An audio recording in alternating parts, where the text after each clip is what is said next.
What's up, everybody? This is Sergeant Cortez92, and I'm here reviewing Metal Gear Solid 5. So, Metal Gear Solid 5 came out a few weeks ago. Finally got a chance to beat it. Overall impressions of the game are different than what you'll see on Metacritic or every other review. So, I'm going to give you my personal, honest review.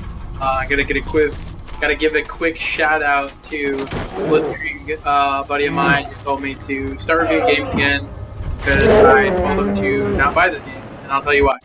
So, we saw a lot of gameplay on E3. Here's just a few clips of mine personally, but we saw a few gameplay clips in the E3, and overall it showed what everybody as a Metal Gear Solid fan has wanted, like approach from any direction toward both stealth, espionage type game, and when it comes to gameplay, this game excels 100%. It is probably the most fluid and, fantastical Metal Gear game you'll play to date.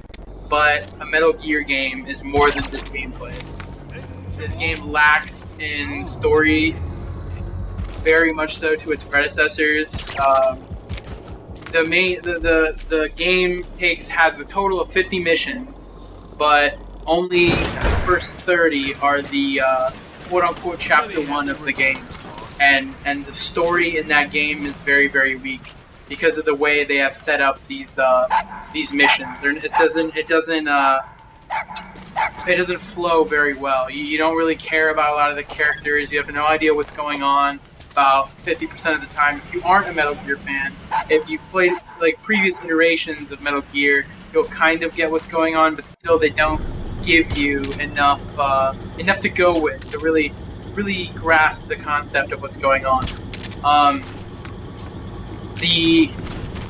That's number one. That's strike number one I do not like about this game. The story is very weak, and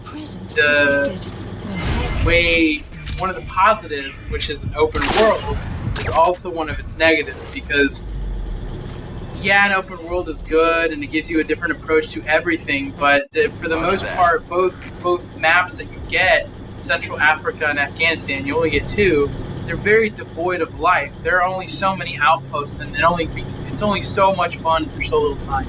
You can only do so many things. You can only have so many different approaches before you ultimately get tired of the location.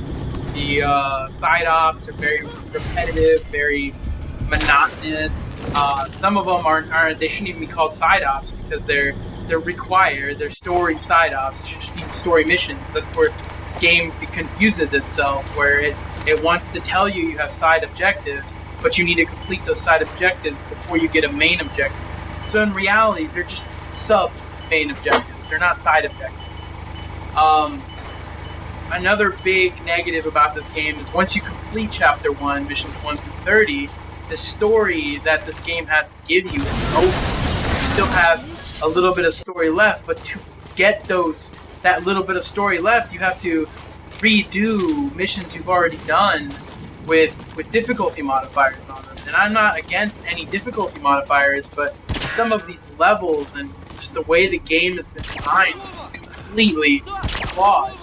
Metal Gear games, especially Metal Gear Solid 3, you had boss fights. You had multiple boss fights. This game has only one traditional boss fight, and it's extremely easy, and it's honestly a letdown. It's the most anticlimactic boss fight in the whole game, and it's very depressing. They try to... Metal Gear games have had a history of having either highly advanced or supernatural type of enemies that are your boss fights. But in this game, they decide to get rid of that and give you the skull units. Here you'll see I'm facing them, and they're just complete BS enemies. The game also has issues where it'll freeze up and it'll glitch. You'll see a few clips here that happen. Another part of the game that's just completely just flawed in general, in my opinion, is the FOB system.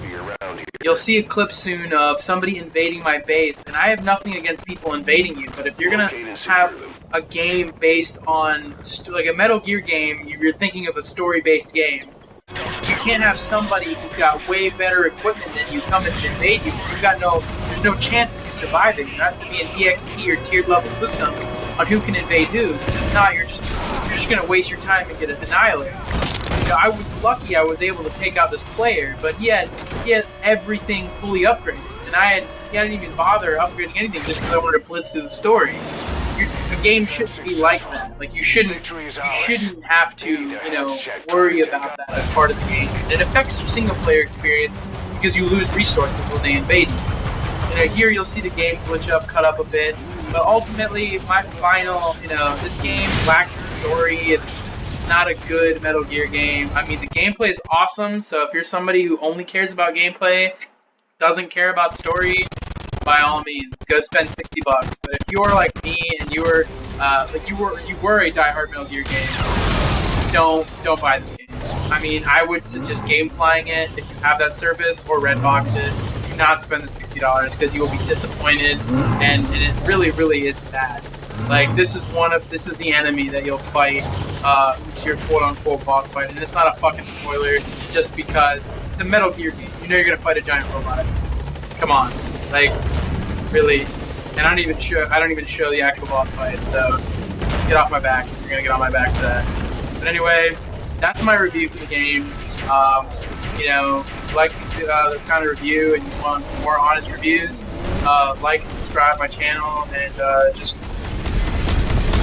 If you like gameplay over everything, it's worth $60, I guess. But if not, I would wait until you could Redbox this or GameFly it, get it for $10. All right, guys, thanks.